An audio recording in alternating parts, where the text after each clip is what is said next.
Bismillahirrahmanirrahim. Assalamualaikum warahmatullahi wabarakatuh. Innal hamdalillah nahmaduhu wa nasta'inu wa nastaghfiruh wa na'udzu billahi min syururi anfusina wa min sayyiati a'malina may yahdihillahu fala mudhillalah wa may yudhlil fala hadiyalah. Asyhadu an la ilaha illallah wahdahu la syarikalah wa asyhadu anna Muhammadan abdu wa rasulullah nabiyya ba'da. Rabbi shrahli sadri wa yassirli amri wahlul 'uqdatam min lisani yafqahu qawli amma ba'du. Siswa-siswi SD Mumtaz yang dirahmati Allah, alhamdulillah di pagi hari ini kita berjumpa kembali meskipun secara online. Setelah beberapa waktu yang lalu kita secara online juga berkenalan. Saya ingatkan sekali lagi, nama saya Muhammad David El Hakim, biasa dipanggil dengan Pak David.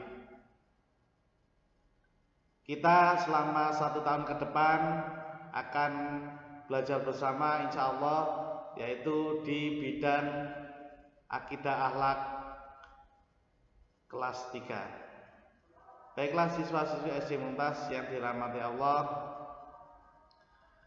sesuai dengan jadwal yang sudah kalian dapatkan beberapa waktu yang lalu, pagi hari ini kita akan belajar bersama.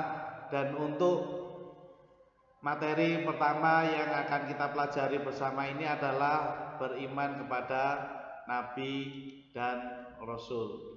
Sebelumnya, untuk mengingat kembali, mereview kembali, kita pernah belajar tentang rukun iman baik di kelas 1, kelas 2, bahkan mungkin di TK. Masih ingat kan? Ya. Ada berapa rukun iman itu? Alhamdulillah ada 6. Yang pertama yaitu beriman kepada Allah Subhanahu wa taala. Yang kedua, beriman kepada malaikat-malaikat Allah Subhanahu wa taala. Ada 10. Kemudian beriman pada kitab-kitab Allah Subhanahu wa taala, ada 4. Kemudian yang akan kita pelajari hari ini nanti yaitu beriman kepada Nabi dan Rasul. Yang kelima, beriman kepada hari kiamat. Dan yang terakhir, beriman pada qadha dan qadar. Sebagaimana yang disampaikan Pak David tadi di awal, bahwa pagi hari ini kita akan belajar bersama yaitu tentang beriman kepada Nabi dan Rasul. Tentu kita bertanya-tanya, Pak, ada Nabi, ada Rasul. Kenapa sih kok disebut Nabi, disebut Rasul? Apa ada bedanya? Seperti itu. Kita bahas satu persatu. Siapa itu para Nabi? Nabi adalah manusia pilihan Allah Subhanahu wa taala yang mendapatkan wahyu untuk dilaksanakan sendiri agar menjadi contoh bagi manusia lainnya. Sedangkan Rasul adalah manusia pilihan Allah Subhanahu wa taala yang diberi wahyu juga dan diamalkan sendiri. Tapi Rasul ini mendapatkan tugas tambahan, yaitu untuk menyampaikan wahyu tersebut, mengajarkan kepada umatnya. Disitulah letak perbedaan antara Nabi dan Rasul. Jika Nabi itu beliau mendapatkan wahyu dari Allah untuk dilaksanakan sendiri agar bisa dicontoh oleh manusia lainnya, sedangkan Rasul mendapatkan wahyu dari Allah selain untuk dilaksanakan untuk dirinya sendiri, beliau juga mendapatkan tanggung jawab untuk menyampaikan, mengajarkan kepada umatnya. Disitulah letak perbedaan antara Nabi dan Rasul. Namun untuk lebih jelas lagi, marilah kita lihat skema perbedaan antara Nabi dan Rasul berikut ini. Di sebelah kiri ada Nabi, di sebelah kanan ada Rasul. Perbedaan yang pertama yaitu seperti yang disampaikan Pak David tadi, bahwa Nabi menerima wahyu untuk dirinya sendiri, dilaksanakan agar bisa dicontoh oleh manusia lainnya. Sedangkan Rasul menerima wahyu dari Allah selain untuk dilaksanakan untuk dirinya sendiri, tapi beliau juga wajib untuk menyampaikan kepada umatnya. Perbedaan yang kedua, Nabi diutus untuk kaum yang sudah beriman, sedangkan Rasul diutus untuk kaum yang belum beriman.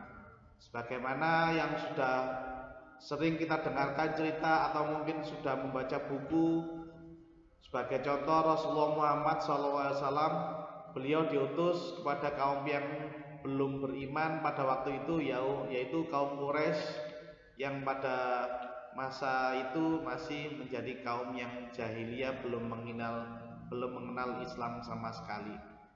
Beliau diutus mengajarkan ajaran Islam kepada mereka, dan ajaran itu sampailah kepada kita di zaman sekarang ini.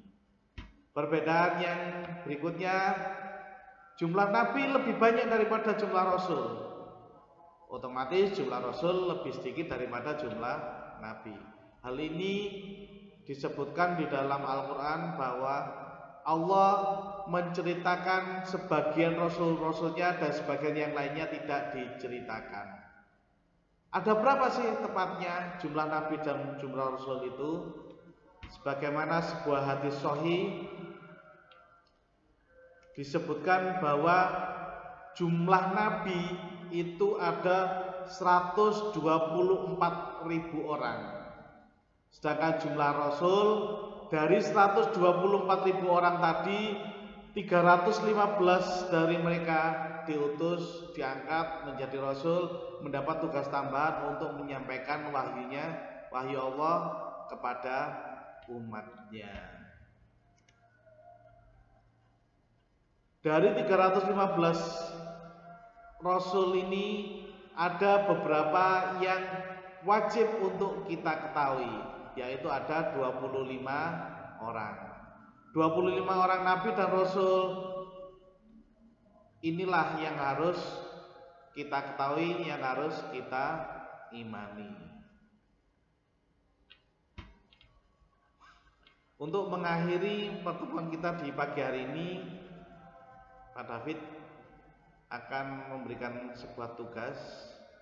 Tugasnya itu yaitu membaca buku Aqidah Akhlak halaman 4 sampai halaman 9, supaya apa yang Pak David sampaikan ini bisa lebih jelas lagi, bisa difahami dengan baik. Apa tadi tugasnya? Tugasnya adalah membaca buku paket Aqidah Akhlak kelas 3 halaman 4 sampai halaman 9. Di situ dijelaskan siapa itu Nabi, siapa itu Rasul, ada berapa jumlah Nabi yang harus kita imani, dan di situ ada nama-nama 25 Nabi yang wajib kita imani, mulai dari Nabi Adam sampai dengan Nabi Muhammad SAW. Sampai di sini ada pertanyaan? Jika memang ada pertanyaan, silakan bisa disampaikan melalui WA, boleh melalui wali kelas, boleh langsung tanya kepada Pak David. Tapi insya Allah apa yang sudah dijelaskan Pak David ini tadi semuanya ada di buku paket Aqidah halaman 4 sampai halaman 9. Silakan dibaca, dipelajari. Insya Allah di pertemuan berikutnya kita akan mempelajari tentang sifat-sifat para Rasul. Sekian dari saya. Terima kasih. Nasrullah. Wassalamualaikum warahmatullahi wabarakatuh.